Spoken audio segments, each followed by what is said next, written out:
Gracias por continuar con nosotros. Saludemos de inmediato a don Pablo Ulloa en escena, defensor del pueblo, una figura que la verdad ha trascendido y gracias a la gestión de Pablo ha logrado calar en el sentimiento del pueblo dominicano. Bienvenido, Pablo, ¿qué tal? Patrón, mil gracias, César. Qué bueno reencontrarnos nuevamente y ponernos al día. Fue un trabajo, sí que se acordara de ti, pero bueno. Eso es el Alzheimer. Si fuese por Ángel, el defensor del pueblo ni siquiera existiese.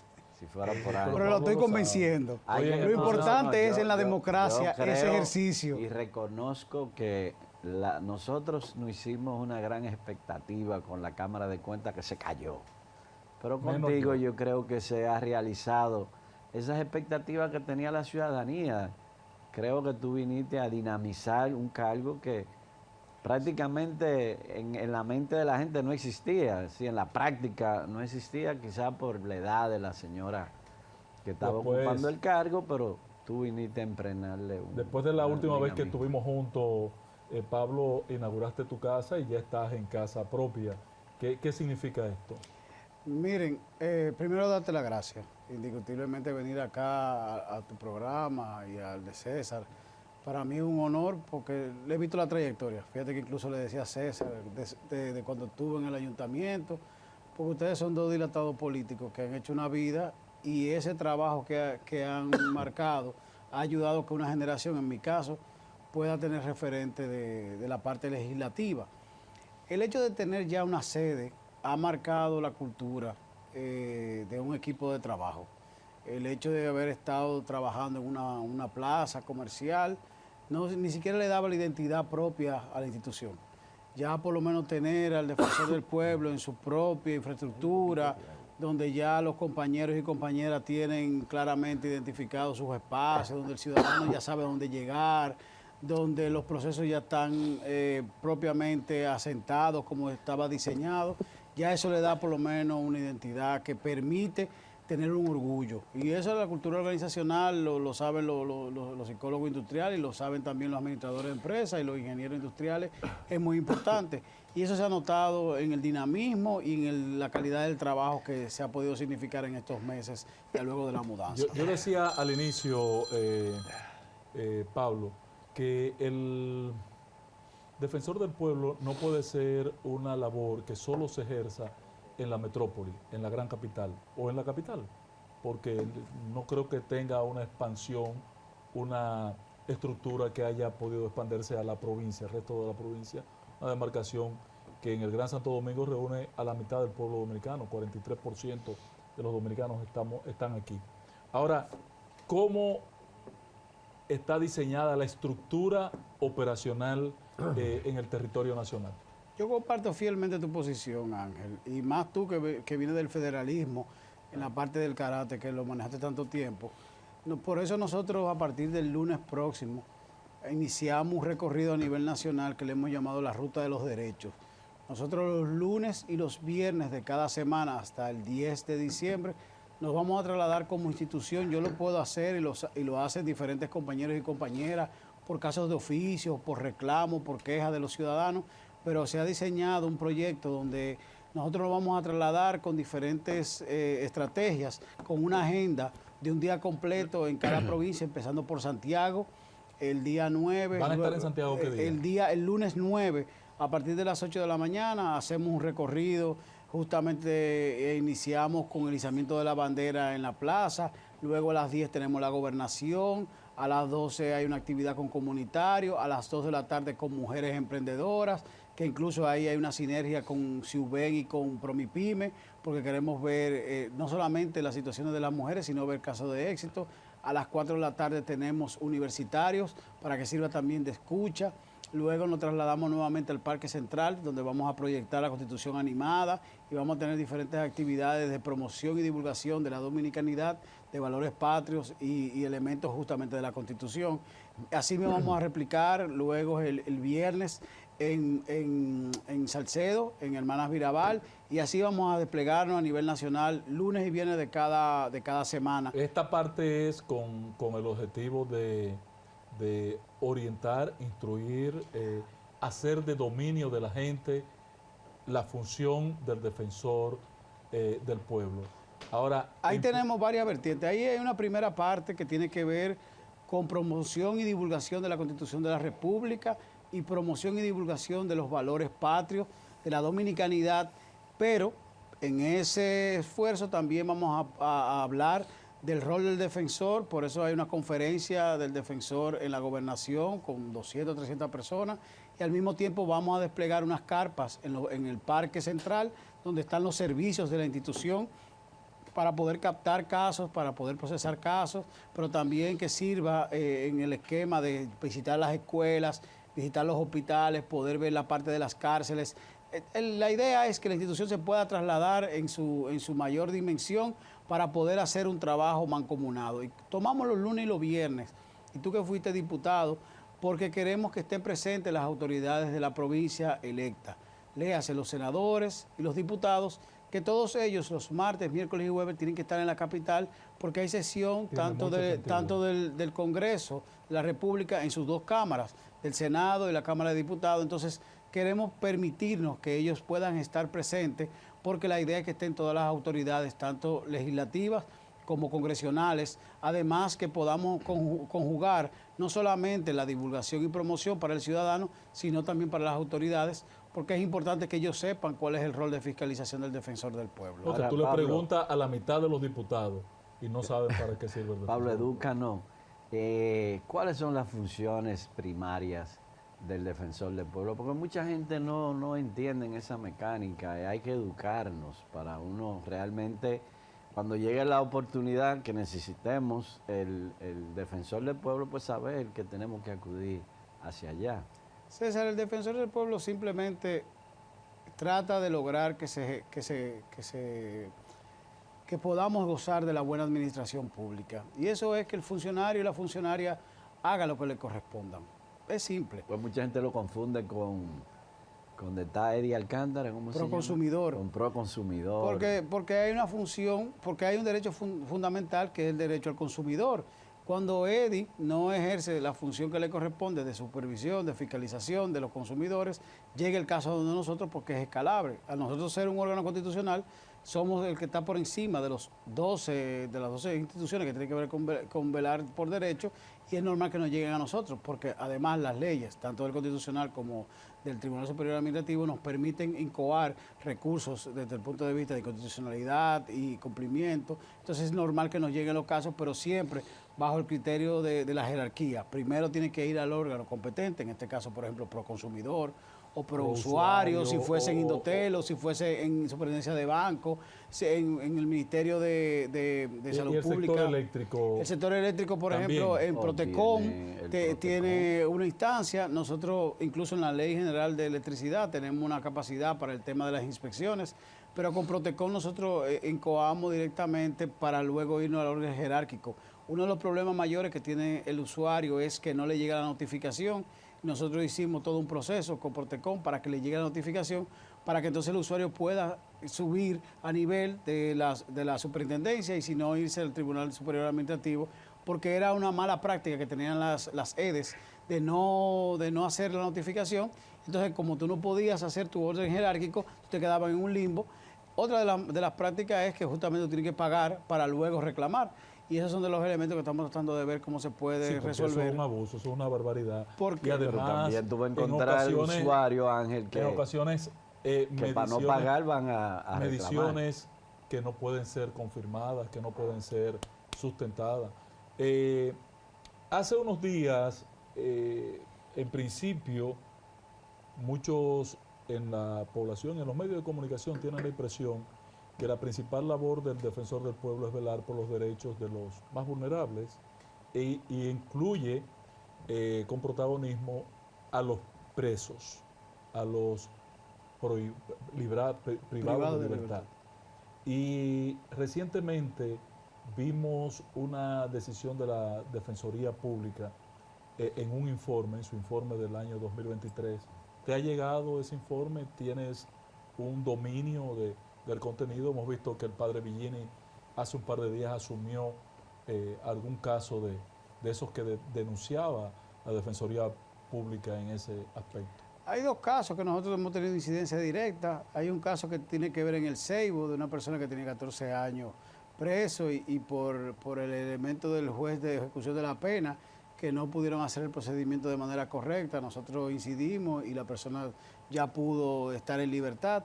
Y el caso que bien habla Ángel tiene que ver justamente con un privado de libertad que tiene un problema de salud mental, que ya en el día de mañana creo que ya lo recibe el padre Villini. Ahora, ese caso es uno de casi 200 que existen con salud mental.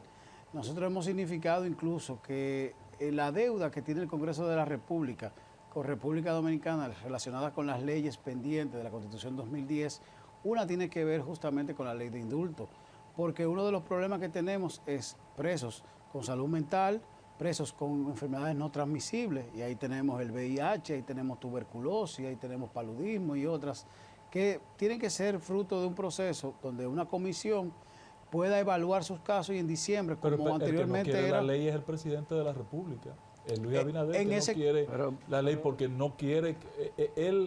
yo siento que él está convencido que en la administración de esos casos, en el pasado de los indultos, ha habido corrupción. Yo creo que Pero ha habido, no yo creo que vincular. ha habido corrupción, pero no creo que ha habido corrupción en todos los casos.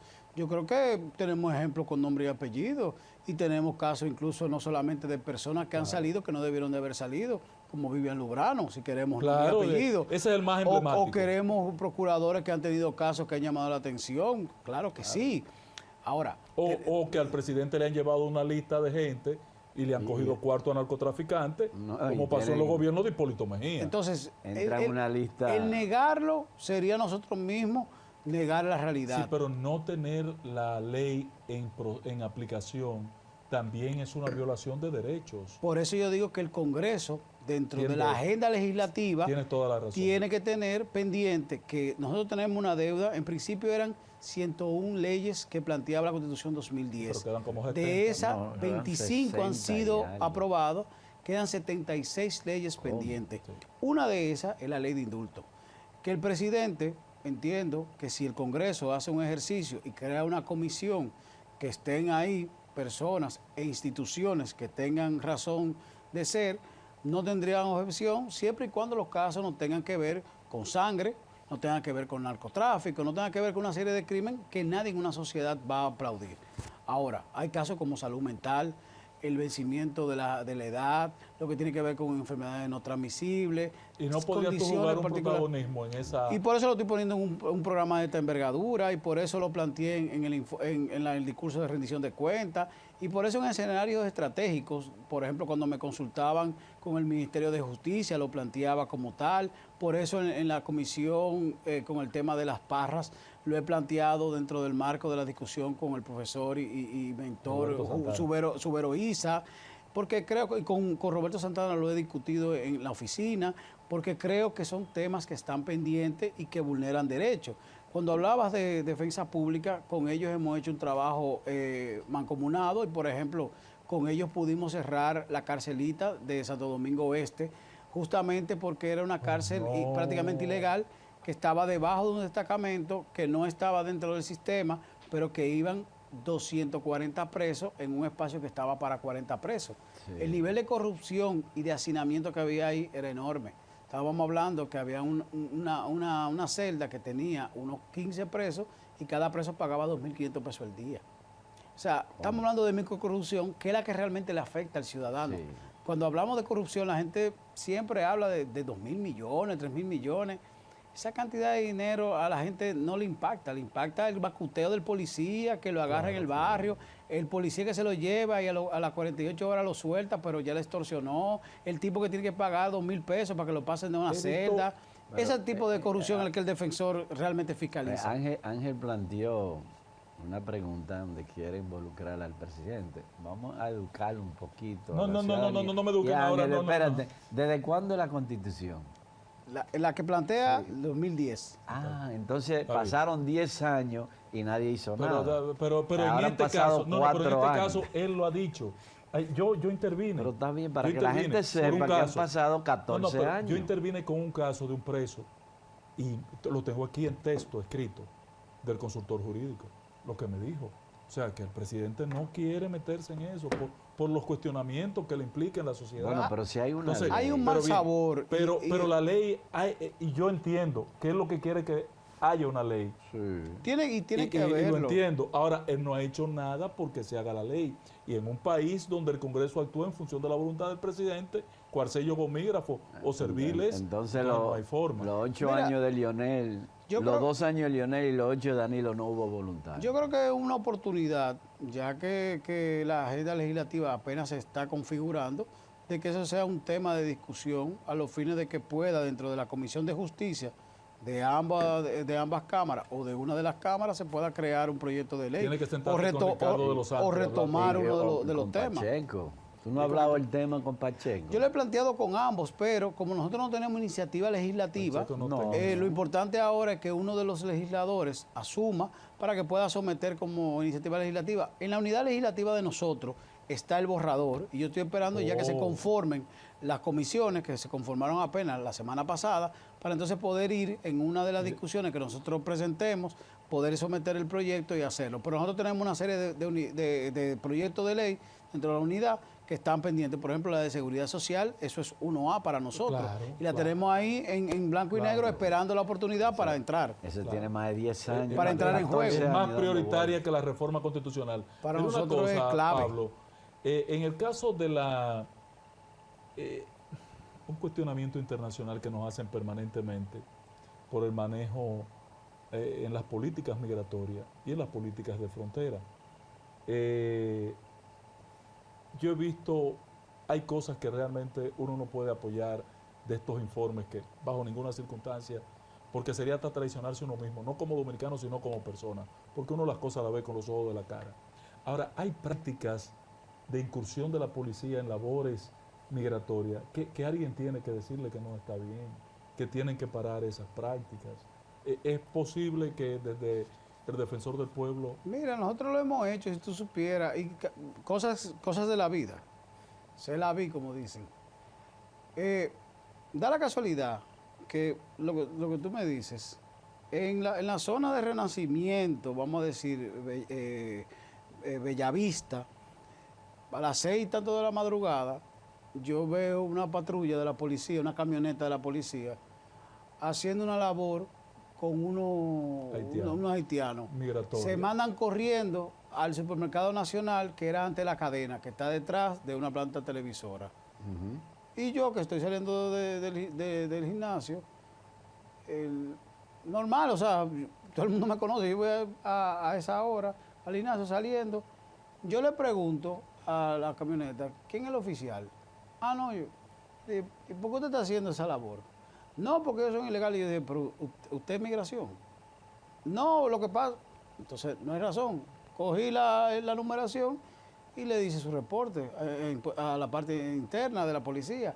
Porque también es una mala práctica que se presta para la corrupción. No, es que es corrupción. A veces la gente entiende. Se lo llevan veces- a la cárcel y allá le quitan de así. es que ni se lo que tengan arriba es se lo que quitan. ni siquiera se lo llevan, patrón, y usted lo sabe. Es que ni siquiera llegan a la cárcel. En el proceso mismo, en el trayecto, aparecen los 5,000 pesos, de donde no se saben. Pero aparecen y esas personas ya luego siguen a su trabajo normal. Entonces, esa es la corrupción que yo les decía, que es la que tenemos que enfrentar. Por eso en el informe del Defensor del Pueblo que pusimos en diciembre pasado, la Policía Nacional es la institución que más vulnera los derechos. Y el lugar que más se vulnera los derechos en República Dominicana son los destacamentos. Y esas son las prácticas que nosotros hemos criticado de la reforma policial, porque nosotros decimos, si un policía no tiene bodycam, si una patrulla no tiene cámara, si la patrulla no tienen GPS, ni tienen computadora, ¿cómo tú lo auditas? O sea, cuando una patrulla sale desde su perímetro de acción, y yo que estaba viendo el sistema de la policía de Nueva York, ellos tienen todo su perímetro reglamentado. Muy concretamente. Si tú definido. sales a las 7 de la mañana a hacer una vuelta, un perimetraje, una patrulla, tú no puedes salirte de tu perímetro. Si tú sales, tú tienes que decir. Claro. Y si tú haces un abordaje al ciudadano, está todo grabado. Y si por casualidad hay un uso de la fuerza, hay un manual. Y si tú sales de ese manual, hay una bitácora. ¿Y qué es una bitácora? A veces la gente cree como que es una cosa de otro mundo. Es una macotica. Donde que tú tú lo anotas los registras. acontecimientos Y por- ya cuando la parte de evaluación interna te evalúa, tú dices, no, pero mire, lo que pasó fue que ese señor me abordó de tal manera, y yo tuve que yo hice el uso de la fuerza de manera proporcional a lo que él hizo. Y eso se va Y eso no reglamentando. se está en los nuevos reglamentos y la nueva, o en la reforma que se está implementando, no está toda esa mecánica, ese diseño en la educación, de cómo debe actuar un policía en diferentes circunstancias que se le presenta, en los entrenamientos, porque hay que Reglamentos reconocer que sobran. los entrenamientos antes eran 3 meses y para la calle, ahora están durando 1 año. ¿No se le está educando en ese sentido? Sí, César, pero tú estuviste en el ayuntamiento y tú sabes lo que es un policía municipal. Y estuvo en el Ministerio de Interior y Policía también. Bueno, pero Usted ha estado siempre en el gobierno. yo me recuerdo de César en la parte municipal y es el ejemplo que le quiero poner. Si el abordaje no es grabado, a los fines de auditarlo, Sí, no, va a ser prácticamente imposible porque es la palabra de uno contra el otro. Pero ahora compraron unos... Entonces, lo Hace ideal 2 es... años que el presidente presentó El las body cam cámaras. te da una garantía del abordaje inmediato. La cámara, como es una grabación 360, te da el perimetral. La del 911, las cámaras que estén buenas, te va a dar la cobertura completa. Y entonces ahí tú puedes tener una triangulación de información, más la bitácora, más el relato fáctico de lo que pasó. Ahí te da un momento dado de qué pasó justamente entre el ciudadano y el policía, para tú entender si hubo un macuteo o no hubo un macuteo, o si realmente hubo un manejo por el crimen organizado, porque es otro tema. La policía, no solamente en República Dominicana, sino en América Latina, es captada por el crimen organizado y sobre la base de ese manejo turbio se dan también ajusticiamientos. Claro. Entonces tú tienes que tener claramente definido para qué es el uso de la Policía Nacional. ¿Es de control preventivo o es justamente de uso efectivo de la fuerza para poder tener el control del territorio? Entonces, por eso la tecnología es tan importante. Ahora Ahora, hay que recordar también, Pablo, que aquí, en este país, lamentablemente, no hemos convertido, ojalá que no sea así, ojalá yo estaré equivocado, pero no hemos convertido o vamos de camino a ser una sociedad de violencia. no, es una sociedad violenta, indiscutible. Entonces también aquí se presentan unos ciudadanos que uno los capta en los videos, oye, que sacan una serie de armas blancas y en contra de la policía también. Fíjate que de los actos que nosotros llamaríamos delictivos, el 67% implican agresión física y tienen que ver con armas blancas. Entonces, esa conflictividad interpersonal no es raterismo, no tiene que ver con asesinato, no tiene que ver con otra cosa que no sea conflictos que se De dan violencia sobre la base del manejo irregular de la ira, Interrelacional, sí. irracionalidades. Por Entonces, un rayoncito de un cuando tú vehículo, agarras ya quieren ese matar. 33% y lo descompones, te das cuenta que lo que nosotros entendemos como crimen de sangre es el menor porcentaje, pero lo que pasa es que nosotros tenemos un uso desmedido de la ira, del golpe, del manejo Por eso irracional. no se puede tener y una es parte policía blandita tampoco. no, por eso te digo, uso racional de la fuerza. Exacto. Porque la proporcionalidad, y por eso hay un manual de uso de fuerza. Yo nunca voy a estar a favor de un policía que un civil se le suba y el policía se le baje. Ahora, si el policía saca un arma, es porque el ciudadano se le subió. Claro. No es que el policía lo primero que va a sacar es el arma, porque si sacaste el arma es para disparar. No di que para estar jugando. No, porque aquí Ahora, se Pablo, dan, ambas situaciones se dan, Pablo, eso es una realidad. En tu visita al interior del país, por ejemplo, a tu salida de Santiago, ¿conocerás Santiago a dónde acudir cuando entienda que tiene que buscar el auxilio del defensor del pueblo para que sus derechos le sean respetados? Mira, la gran ventaja, para que tengamos en datos, nosotros promedio desde que llegamos a la institución procesamos 10.000 casos. Lo más que se procesaban antes eran 1.000 casos. Y eso lo hemos hecho a través de la tecnología, a través del WhatsApp Business, a través de un código QR, a través de un CRM, o sea, el uso de la tecnología, de las redes sociales, de los casos de oficio que a través de los medios de comunicación. En la misma página de ustedes. En la misma página de nosotros. O sea, nosotros nos hemos aliado. Por ejemplo, en los consulados nosotros tenemos unas placas que eso permite que la diáspora también tenga acceso. Nosotros en las casas de justicia hemos puesto esas placas. O sea, nosotros hemos dispersado, por ejemplo, en los destacamentos tenemos unos desplegables que los ciudadanos con esos códigos QR sin necesidad de paquetico nos dan información y nosotros actuamos. Esa ha sido una estrategia para no tener que desplegar espacios físicos o construir o alquilar espacios, porque son oficinas virtuales. La limitación del presupuesto también genera una tensión. Entonces, con esta estrategia lo que queremos ahora mismo es desplegarlo a nivel nacional, sabiendo que con esto estamos promoviendo, incentivando, llamando la atención del ciudadano para que sepa dónde acceder y cómo acceder al defensor del pueblo, entendiendo que el año próximo vamos a poder abrir una serie de casas de derechos, que es como nosotros le llamamos a los espacios que vamos a aperturar. Y esa casa de los derechos, más que todo, van a ser aulas, espacios que van a construir ciudadanía responsable, para poder hablar de derechos y deberes y que sea ese concepto el que ayude a que más personas exijan lo que les corresponde, pero den también lo que corresponden. Sí. Porque nosotros tenemos 7 deberes fundamentales. Sí, y ustedes son garantes de los derechos y de los deberes fundamentales. Entonces nosotros incentivamos que el ciudadano también ejerza sus deberes. Por eso nosotros nos involucramos en la parte de las elecciones, porque también tenemos que votar. Porque justamente de eso se trata la democracia. Si nosotros 47% nos obtenemos, no podemos... ¿Cuántas casas de derechos tenemos hoy? Ahora mismo tenemos la Casa de la UAS, que está operando hace aproximadamente un año.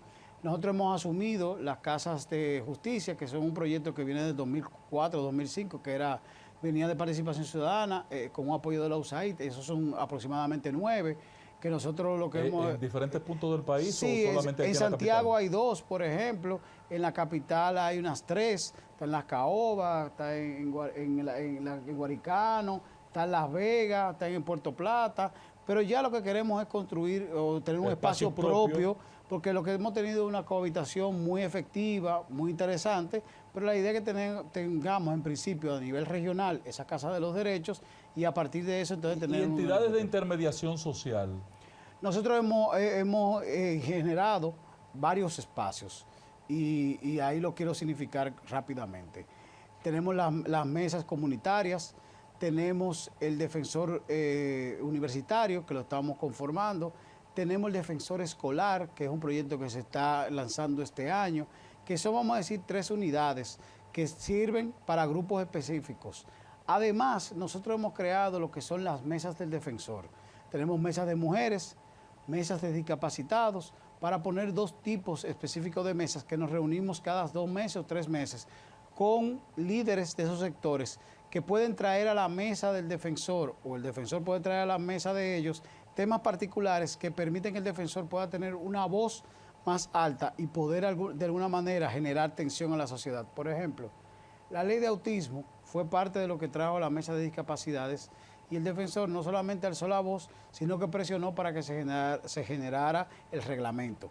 Ahora, el defensor siempre ha dicho, y por eso cuando hablábamos ahorita de la ley de seguridad social, el defensor siempre ha dicho que es la madre de todas las reformas. Claro. Porque con una reforma de la ley de seguridad social, tú tienes cubiertas todas las discapacidades y no tienes que salir a tener leyes particulares por discapacidades. Porque la sostenibilidad es lo que te da a ti la garantía de derecho. Si tú no tienes recursos económicos, tú no vas a tener, al fin y al cabo, ningún derecho garantizado. Por eso en Chile tú tienes una constitución tan amplia que no tiene nada resuelto. Entonces aquí lo importante es que la ley de seguridad social sea vista como un eje transversal que impacta el mercado laboral, a la informalidad y al mismo tiempo a la salud y las pensiones. Por eso nosotros hemos dicho ciertamente que nosotros nos enmarcamos en una visión de que vayamos a enfrentar aquellas situaciones de derecho que son las que afectan al ciudadano, como es el tema justamente de la empleabilidad, por eso hablamos del mercado laboral, por eso hablamos de salud, por eso hablamos de pensiones, por eso hablamos de temas que realmente son los que llegan al defensor del pueblo. Pero cuando te pregunto por entidades de interconexión con la sociedad, de intermediación, me referí a si es posible incorporar sindicatos, iglesias. Por ejemplo. Para mí sumamente importante que ojalá la policía pudiera retomar la posibilidad de vincularse las juntas de vecinos que se están desapareciendo. Por del ejemplo, escenario. ahí te quiero plantear. El jueves tenemos la clausura del tercer diplomado de comunicación sindical. Nosotros hemos mantenido un trabajo continuo con todos los sindicatos de República Dominicana y lo hemos formado en la parte de comunicación. Y por eso la relación quizá tan frecuente con la ADP y con otros gremios. Pero también las mesas comunitarias van justamente a esas juntas de vecinos. Y Fenatrado fue a esa actividad porque no me dijeron nada. ¿Y qué es lo que está pasando? No, con los líderes del transporte, incluso yo almorcé el jueves pasado, llamándolos para que sean parte de la ruta de los derechos. Y lo hicimos el almuerzo allá en la sede del defensor, pidiéndolo humildemente Pero si tú que estás nos en Santiago, ayuden. tienes que visitar a Juan Marte. No, tienes que ir a la CNTD, a la CNTT. Incluso eso me estaban diciendo, tanto los muchachos... Yo me voy a encargar de que Juan Marte te llame hoy mismo. Por favor, porque tanto Una visita al sindicato. Pérez Figuereo me estaba planteando, estaban la gente de Caribe Turco, la asociación completa de todos los autobuses. Fueron ¿Y prácticamente las iglesias no interaccionan con ustedes, Sí, Pablo? sí, y tenemos un proyecto que la idea es podernos vincular más directamente a los dos tipos de iglesias, tanto la protestante Claro. como la católica, y es creo que una línea de acción que tenemos que tener para el 2025 más enfocada. Nosotros hemos querido desplegar... Sí, háblate con el código para que no se metan en otra vaina. Nada más se están metiendo en 25 vainas, que se metan en cosas que tienen que ver con servicios. Pero sí, el Porque lo 2025... deben evangelizar, no es otra cosa. El Y la Iglesia 2025 Católica también está loqueando. tenemos dentro del mapa, el 2025, la parte religiosa. Creo que nosotros podemos hacer un trabajo muy mancomunado con todos los obispos de ambas Los obispos denominaciones. Ahí están ellos opinando y apoyando la reforma constitucional. Pero, Póngase a evangelizar. Pablo, Háblate con ellos, Pablo, porque mira, es un canal expedito Sí. para llevarle acceso a la gente de servicios que demanden y que tienen desconocimiento, sobre todo el ¿Y desconocimiento. tú sabes quién me dio ese primer consejo? Es que a Guerrero. Ay, santísimo. ¿Cuál es que el me lo digo así. presupuesto, Ay, Dios mío. Pablo, que tiene ahora mismo el defensor del pueblo? Nosotros tenemos- ¿Qué mecanismo hay que desencadenar para aumentar el presupuesto del defensor del pueblo? Nosotros tenemos un presupuesto de 337 millones de Es pesos. una chilata. Nosotros hemos duplicado lo que teníamos, nunca se había aumentado el presupuesto del defensor. Se ha logrado, pero estamos presionando por poder aumentarlo, porque ciertamente es muy poco para lo que nosotros Y necesitamos. esas casas que tú hablabas ahorita, ¿no puede el gobierno involucrarse? Tú decirle, mire, necesito una casa aquí, Bueno, construyanmela, porque el nosotros- gobierno tiene varias Inclusive casas que entidades. tienen, casas que que pasa- están incautadas o vainas de Lo que de pasa, eso. César, que nosotros somos muy respetuosos. Mira, y te lo explico, y se lo explico a Ángel. No nosotros debe somos el depender del único... Poder Ejecutivo tampoco. Nosotros somos el único órgano extrapoder o constitucional de la República Dominicana que ejecuta su presupuesto en línea, por un tema de transparencia. Ahora, nosotros preferimos que nuestro presupuesto se nos aumente y nosotros ejecutarlo con la mayor frugalidad, pero hacerlo nosotros, por el hecho de la autonomía. Nosotros creemos mucho ser independientes y autónomos, respetando toda la normativa desde el punto de vista del uso correcto de los recursos públicos. Entonces nosotros estamos presionando porque se nos aumente el presupuesto, porque la Casa de los Derechos indiscutiblemente es uno de los tantos proyectos, prácticamente 5 proyectos adicionales que estamos presentando al Congreso de la República y al Poder Ejecutivo que necesitamos. Pero ciertamente es un proceso gradual, nosotros hemos podido duplicar el presupuesto, como les decía, pero ahora viene una fase en la cual el defensor tiene que expandirse a nivel nacional y eso va a implicar que necesariamente tenemos que tener más presupuesto. Bueno, Pablo, quisiera un mensaje de tu parte a nuestro público y realmente decirte que tenemos la ilusión de que usted haga suyo este espacio. No, darle las gracias primero a ustedes dos y decirles que hay una generación que aunque ustedes no lo visualicen al día a día, y en esa me incluyo, han visto su labor legislativa y fíjense que inmediatamente llegué le signifiqué varios aspectos. Le agradezco enormemente y con la gracia de Dios espero poder completar esta gestión de la mano de ustedes, llamándome la atención cuando la haga mal y en aquellos momentos que la haga bien, pudiendo decir, pudiste haber hecho tal cosa un poquito mejor. Y agradecerles sobremanera que me den el espacio acá y que me permitan poder identificarme con su población y con su público. Compárteme cada semana el material de la ruta. Perfecto. Por favor. Gracias, así será. Gracias, Que Pablo, Dios le Pablo bendiga. Ulloa, Sí. defensor del pueblo y amigo nuestro. Admiramos su trabajo, respetamos y ponderamos. Amén. Gracias. Señores, gracias. Para César Cabrera, para mí un gran placer haber estado Buenas con noches. ustedes.